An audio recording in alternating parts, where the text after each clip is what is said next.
주 안에서 사랑합니다. 은혜 받으시기 바랍니다.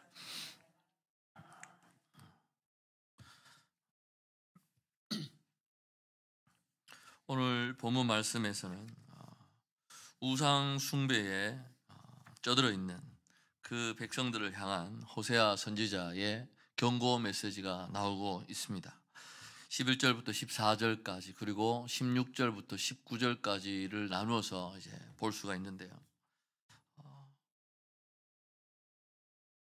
그 당시 이스라엘은 그리고 유다는 하나님의 말씀을 뭐라 그럴까요? 우리가 무시한 채 자기들의 하고 싶은 대로 그렇게 살았던 사람들이었습니다. 그러다 보니까 이제 선지자들을 세우시고 그들을 통하여서 하나님의 심판에 관한 메시지를 이제 말씀하고 계시고 있습니다.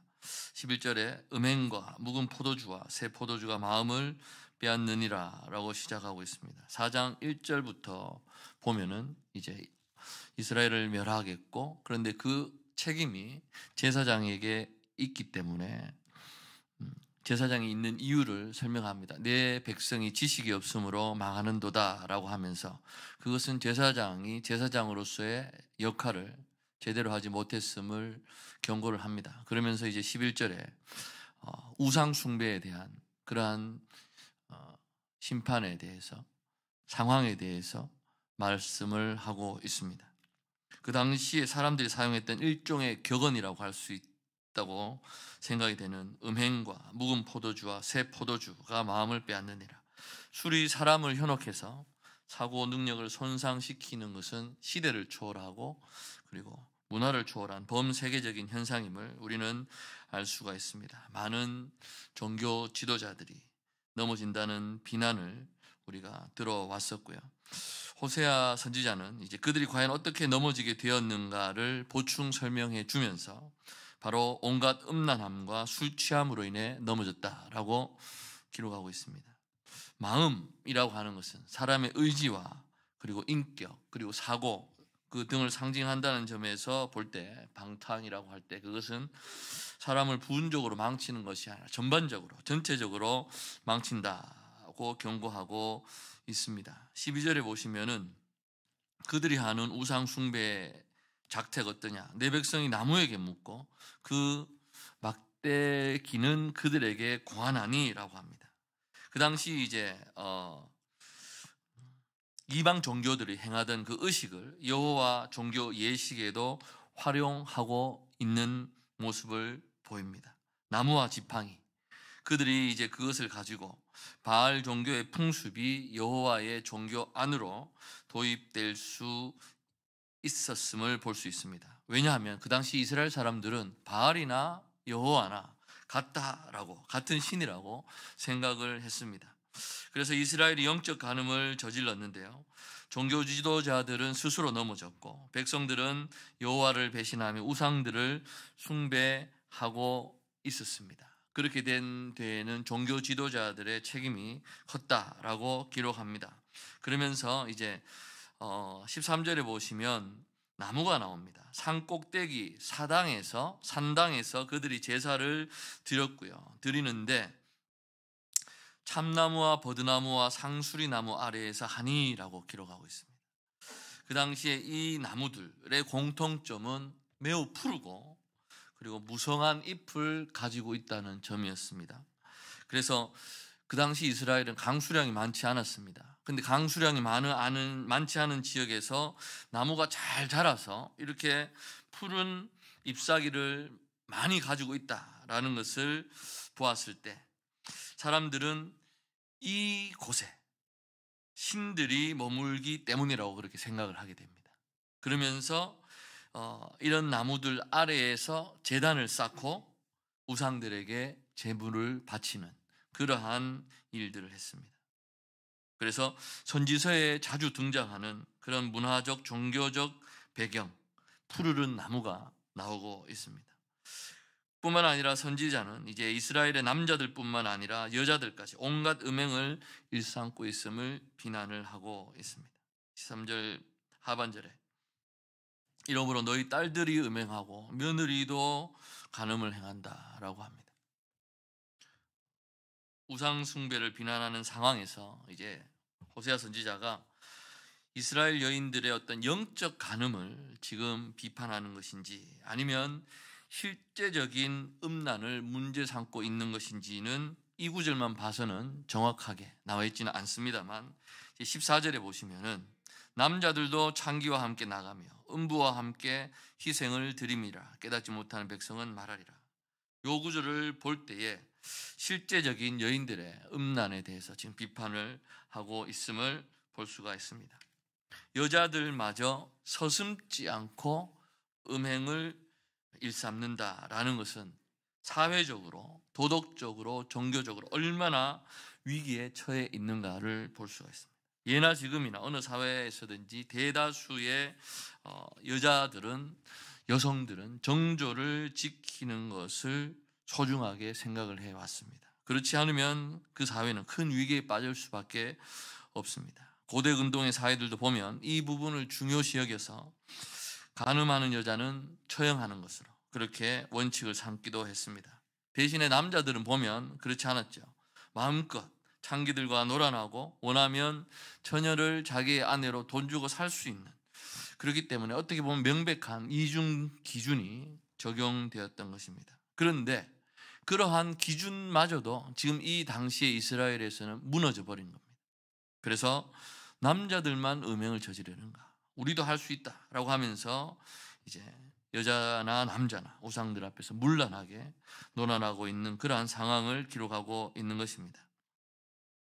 일부 학자들은 그렇게 이야기합니다. 바알 종교와 성적 문란함을 어떻게 연관시킬 수 있을 것인가 라고 하는데, 주전 5세기 헤로도투스라는 역사가가 그리스 신화에 등장하는 사랑의 여신, 우리가 흔히 알고 있는 비너스죠. 아프로디테의 그 바벨론 신전에서 다음과 같은 일들이 성행했다고 기록하고 있습니다. 무엇이냐 하면 바벨론의 여자들은 누구든지 일평생 최소한 한 번은 이 신전에 나와서 처음 접근하는 남자와 돈을 받고 성관계를 가져야 한다는 그러한 의무가 있었다는 기록이, 역사 기록이 나와 있습니다. 그렇기 때문에 이스라엘 당시에 이러한 상황을 본다면 어떤 수준까지 타락했는지를 우리는 정확하게 알 수는 없지만 성적 문란함의 어떤 치명적인 섞임을 우리는 상상할 수가 있습니다. 왜? 그렇다면 왜 가나안 사람들은 매춘을 이 바알 종교에 도입을 했던 것일까라는 것인데요. 바알 신상 앞에서 이러한 행위들을 함으로써 바알을 자극하여 그리고 그 신상 앞에서 그러한 행위들을 하고 있는 사람에게 이제 신이 다산과 풍요를 준다고 믿었기 때문에 그들을 그렇게 장려했던 것을 볼 수 있습니다. 간음과 술 그리고 세술은 마음을 빼앗는다. 깨닫지 못하는 백성은 망한다라고 성경은 기록하고 있습니다. 이제 이러한 상황 속에 15절에 보시면 그들을 권면하는 호세아 선지자의 말씀이 있습니다. 이스라엘아 너는 음행하여도 유다는 죄를 범하지 못하게 할 것이라. 그 당시 북부 이스라엘과 남부 유다로 나눠져 있지 않습니까? 이스라엘은 음행한다 할지라도 유다는 죄를 범하지 못하게 할 것이라. 그러면서 세 가지 명령을, 금지령을 내리고 있습니다. 길갈로 가지 말며 베다웬으로 올라가지 말며 여호와의 사심을 두고 맹세하지 말지어다. 길갈은 무엇입니까? 가나안 정복 시대 때 여호수아가 요단강을 건넌 후에 이제 강에서 채취한 돌 12개로 기념비를 쌓은 곳이 길갈이었습니다. 그래서 이곳에서 할례를 행한 후에 가나안 땅에서 처음으로 유월절을 지냈던 곳이 바로 길갈입니다. 그리고 이곳에 거하면서 여리고성을 함락시키기도 했던 것입니다. 사무엘이 제사장으로 있으면서 매년 찾던 곳이기도 했습니다. 사무엘과 사울에 얽힌 이야기도 이곳을 배경으로 하고 있고요. 다윗이 압살롬을 피해서 도망갔다가 돌아올 때 유다 지파에 속한 백성들이 이곳에서 다윗을 맞이합니다. 엘리사의 제자들이 거하던 곳이기도 했습니다. 그렇기 때문에 이스라엘 백성들에게 있어서 이 길갈은 상당히 아주 의미가 있는 지역이죠. 그래서 성지로 삼았고 이곳으로 순례를 갔던 것으로 생각을 할 수가 있습니다. 이 유서 깊은 곳에 그들은 당연히 하나님께 예배 드릴 수 있는 처소를 세웠다라고 아모스 4장 5절에 기록을 하고 있습니다. 그러나 불행하게도 이러한 성지 길가에 세워진 제단이 이스라엘로 하여금 배교를 부추기고 있었다라는 그러한 상황입니다. 호세아뿐만 아니라 비슷한 시대 아모스 선지자도 백성들에게 그렇기 때문에 이곳에 가지 말라라고 명령했습니다. 처음에는 성지였기 때문에 이곳을 가서 선배들의 또한 조상들의 그러한 믿음에 관련된 사항들을 듣고 또 우리의 신앙의 어떤 교훈을 잡는 그러한 일로서 시작을 했습니다만 이렇게 되다가 타락을 하게 되는 겁니다. 명목상으로는 성지 순례라고 할 수 있겠죠. 그런데 그곳에 가서 다른 목적의 그러한 행위들을 하고 있다라는 것입니다. 두 번째는 벳아웬으로 가지 말라라고 합니다. 벳아웬의 뜻은 죄의 집입니다. 베델을 비꼬는 말로 해석을 할 수 있습니다. 아모스 선지자도 길갈과 베델을 함께 연결해서 비난하고 있습니다. 호세아가 이 아모스가 사용했던 방식을 그대로 사용해서 지금 메시지에 선포를 하고 있습니다. 베델은 모든 면에서 어떻게 보면 길갈보다는 더 거룩한 곳이었습니다. 처음에 아브라함이 장막을 친 곳이 베델이었고요. 그리고 그의 손자 야곱이 이곳에 잠을 자다가 사다리를 보지 않습니까? 하늘에 이르는 사닥다리를 보고 그 이름을 베델로 지었습니다. 하나님의 집이라는 의미였습니다. 그리고 훗날 하나님께서는 야곱에게 하나님 자신을 나는 베델의 하나님이라고 소개하시기도 했습니다. 야곱은 이곳에 기념비와 단을 세웠습니다. 그러나 통일 왕국이 분열할 때, 남과 북 이스라엘과 남유다로 분열할 때 북왕국을 차지한 여로보암이 이제 백성들이 예루살렘으로 솔로몬 성전으로 순례 가는 것을 막기 위해서 어떤 일을 했습니까? 베델에 전을 세우고 그곳에 금송아지를 두었던 일이 있습니다. 그렇기 때문에 이런 행위는 선지자를 통해서 물론 강력한 비난을 받았음에도 불구하고 예배는 계속해서 진행되었다라는 것입니다. 그래서 아웬이라는 이 뜻, 재난 또는 거짓, 속임수 등을 뜻하는 그러한 단어입니다만 결국 호세아가 이 단어의 유의적인 사용을 통해서 하나님의 집이었던 이 베델이 벳아웬, 속임수의 집으로 변했다라는 것을 강조하고 있습니다. 그러면서 우상 숭배를 통해서 행해지는 겉으로 보기에는 하나님께 대한 제사인 것 같습니다만 어떤 종교적인 사기다라고 하는 선지자의 주장이 들어가 있는 것입니다. 세 번째는 주의 살아계심으로 맹세하지 말라라고 합니다. 예수님께서도 말씀하셨죠. 하늘에 있는 것으로나 땅에 있는 것으로나 하나님의 이름으로 맹세하지 말라라고 그렇게 했습니다.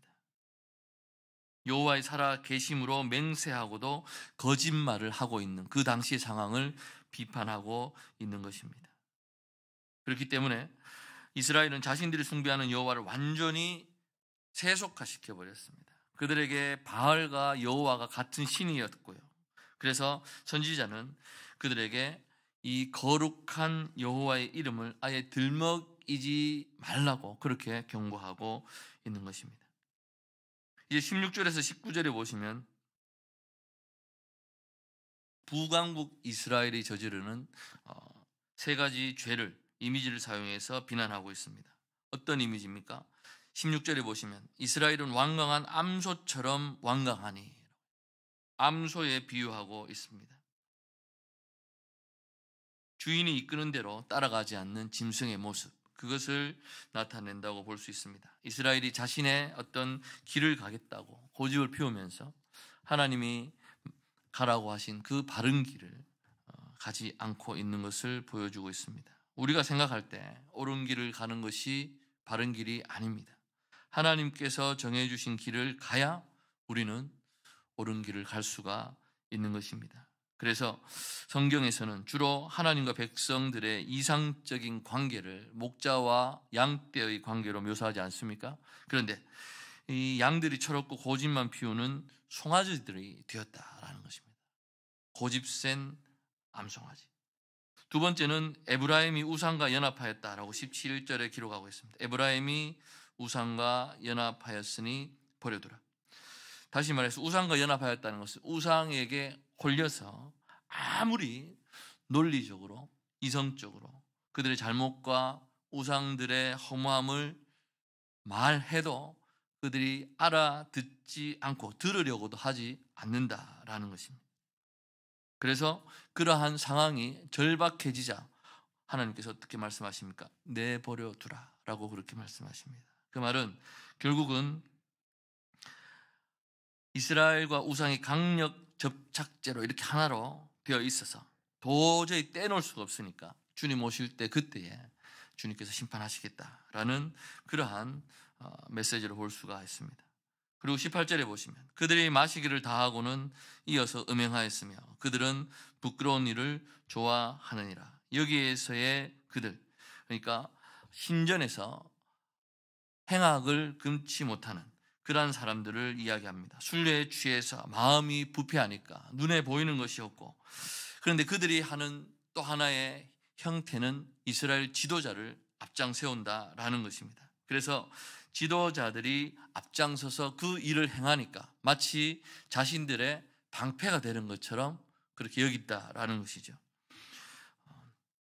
5장 1절 보시면 제사장들아 이를 들으라. 이스라엘 족속들아 깨달으라. 왕족들아 귀를 기울이라. 너희에게 심판이 있나니 너희가 미스바에 대하여 올무가 되며 다볼 위에 친 그물이 됨이라.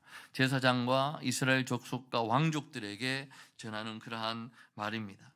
결국 그들의 리더들이 제대로 된 하나님 말씀에 대한 교육과 행함이 없었기 때문에 결국 백성이 이렇게 망하게 되었다라는 것을 기록하고 있습니다.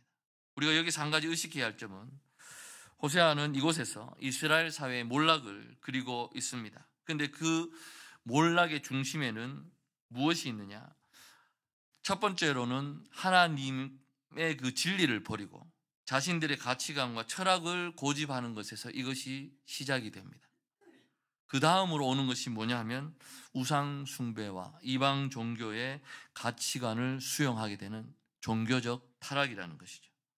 그래서 종교적 가치관의 타락이 무엇으로 이어지느냐 하면 윤리적 타락으로 치닫게 됩니다. 그래서 결국 사회적인 몰락은 하나님 말씀과 주님의 그 가치관에 자신을 복종시키지 않고 자신의 뜻대로 고집대로 나아가는 그러한 것이 바로 사회적 몰락이 되는 것입니다. 그런 그들을 향해서 19절에 바람이 그 날개로 그를 쌌나니 그들이 그 재물로 말미암아 부끄러운 일을 당하리라. 날개 있는 바람은 회오리 바람입니다. 욥도 회오리 바람 속에서 말씀하시는 하나님을 만났었습니다. 그렇기 때문에 이 말씀은 호세아가 유다에게 이스라엘을 본받지 말라고 한 경고의 절정임과 동시에 만약 유다가 이스라엘을 따르게 된다면 하나님의 회오리 바람의 심판을 면할 길이 없을 것이다 라는 것을 경고하고 있는 말씀입니다. 말씀을 정리하겠습니다. 하나님을 아는 지식이 결여되면 우상을 찾고 감각적인 쾌락을 추구하고 중독에 빠지게 됩니다. 회복을 위해서 악한 영향을 주는 모든 것을 끊고 하나님을 알아가기를 전심으로 추구해야 합니다. 호세아서의 주 요점은 여호와를 알아가자라는 것입니다. 하나님을 바르게 알지 못했기 때문에 그 백성은 타락할 수밖에 없었고요. 백성이 타락할 수밖에 없었던 주된 이유는 그들의 리더들이 타락을 했기 때문이었던 것입니다. 오늘날의 이 말씀을 적용을 하자면 우리 시대에 우리를 유혹하는 것들은 너무나 많이 있습니다. TV를 비롯한 언론 매체들도 있고요. SNS 시대를 맞이해서 또한 틀면 나오는 설교들이 정말 홍수 같은 시대에 살아가고 있습니다. 그런데 이 시대는 계속해서 타락해가고 있는 것입니다.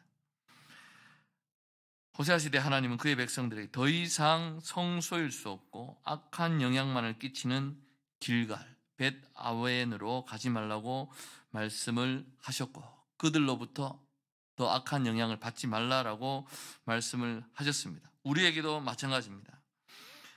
마치 우리가 성소에 성지를 가게 되면 우리의 신앙이 마치 나아지는 것처럼 우리는 착각을 할 때가 있습니다. 음란한 종교, 문화의 유혹, 하나님을 떠난 것으로부터 시작이 되었습니다. 기록되어 있는 그러한 음란한 행위를 행해야만 우리가 주님 앞에 음란한 생활을 하는 것이 아님을 알아야 할 것입니다. 하나님을 떠나고 하나님의 자리에 다른 것이 올라가 있을 때 우리는 우상 숭배와 동시에 음란을 행하는 것이 될 것입니다. 그렇기 때문에 우리는 결단을 해야 합니다. 단호하게 결단해야 합니다. 오늘 한 청년과 잠시 얘기를 나눴는데 그 청년의 고민은 이거였습니다. 나는 왜 이럴까요? 좋은 현상인 것 같기도 합니다. 하나님 앞에 바르게 살고자 노력하고 치열한 삶을 살고자 하는 청년의 고민이었습니다. 그런데 그것이 자꾸 쌓이고 반복이 되다 보면 자존감이 낮아지게 되는 것입니다. 자존감이 낮아지면 자존심이 상대적으로 올라가게 되는 것입니다. 고집불통의 사람이 되는 것이죠. 하나님 앞에 우리는 어떠한 존재입니까? 연약하고 죄 많은 그러한 존재일 수밖에 없습니다. 필립 얀 씨가 쓴 책이 하나 있는데요. 그 책에 보면 교회, 나의 사랑, 나의 고민이라는 책이 있습니다. 그 책에 이런 일화가 있습니다. 미국의 한 두메산골 마을인데 가을마다 축제를 하는 거예요. 축제를 하니까 그 고등학교에 밴드부가 있었던 모양입니다. 그 밴드부에 음악을 한 곡 부탁해달라라고 부탁을 합니다. 그런데 외지에 있는 마을이고 하다 보니까 그 수준은 학교 종이 땡땡땡 정도, 나의 살던 고향은 이 정도 연주할 수 있는 실력이겠죠. 그런데 그 지휘자가 축제고 하니까 베토벤의 무슨 교향곡 같은 것을 잡고 한 곡 연주하겠다라고 연습을 합니다. 몇 달을 걸쳐서 연습을 합니다. 연습을 하고 이제 축제가 되어서 이제 시작을 하는데 시작과 동시에 불협화음이 일어나는 겁니다. 그들의 실력이 그대로다는 거죠. 그런데 그렇게 듣다가 한 번씩 음이 맞을 때가 있습니다. 신기하게 한 10초 그러다가 또다시 그들이 정신을 차리면 다시 불협화음이 일어나고 이렇게 해서 한 곡이 끝이 납니다. 사람들은 박수를 쳐야 할지 말아야 할지 그러한 공황 상태에 있습니다. 이러한 상황을 필립 얀 씨는 오늘날의 우리 교회에 빗대어 설명을 하고 있습니다. 우리가 주님을 믿는다고 하는 사람들이 모여 있는 곳이기 때문에 어떻게 보면 아름다운 하모니가 늘 일어나야 될 것 같은 그러한 공동체지만 우리의 삶은 그렇지 않다라는 것입니다. 우리 마음대로 우리 하고 싶은 대로 살다가 한 번씩 하나님께서 우리를 건드리실 때가 있지 않습니까? 그럴 때는 또 하나의 이 조화로움이 우리에게 나타날 때가 있습니다. 그런데 이러한 상황이 우리에게 있어서 오늘날의 교회와 같다라는 것을 그렇게 이야기를 합니다. 그렇기 때문에 우리가 우리의 삶을 돌아보면서 너무 자책하지 마셨으면 좋겠습니다. 나는 왜 이럴까? 다른 사람을 볼 때 그렇지 않은 것 같은데 나는 왜 이럴까라는 그러한 자괴감에 빠지는 멘트나 그러한 말들, 주님 앞에 우리는 한없이 소중한 존재임을 기억하시기 바랍니다. 18세기 영적 부흥을 가져왔던 미국의 대각성 운동, 그 당시 가장 앞장섰던 조나단 에드워즈 목사님이 매일 5가지 결심을 고백합니다. 들어보시기 바랍니다. 살아가는 동안은 나의 모든 힘을 다해 살아간다. 한순간의 시간이라도 결코 놓치지 않고 내가 할 수 있는 가장 유익한 방법으로 그것을 선용한다. 아무리 큰 이익이 된다고 하더라도 타인들로부터 경멸의 대상이 되는 것이라면 결코 취하지 않는다. 어떠한 일도 원한 때문에 하지 않는다. 인생에 있어서 마지막이 될지 모르는 좋은 기회라고 하더라도 하나님 보시기에 안 좋은 일이라면 선택하지 않는다라는 이 5가지 결심을 고백하면서 날마다 자기 자신을 새롭게 해 나갔던 조나단 에드워즈 목사님의 이야기를 볼 수가 있습니다. 우리가 이 시대를 살아가면서 주님 오실 날 멀지 않았다는 말세 시대를 살아가면서 과연 여러분은 여러분 자신을 어떻게 추스리고 계십니까?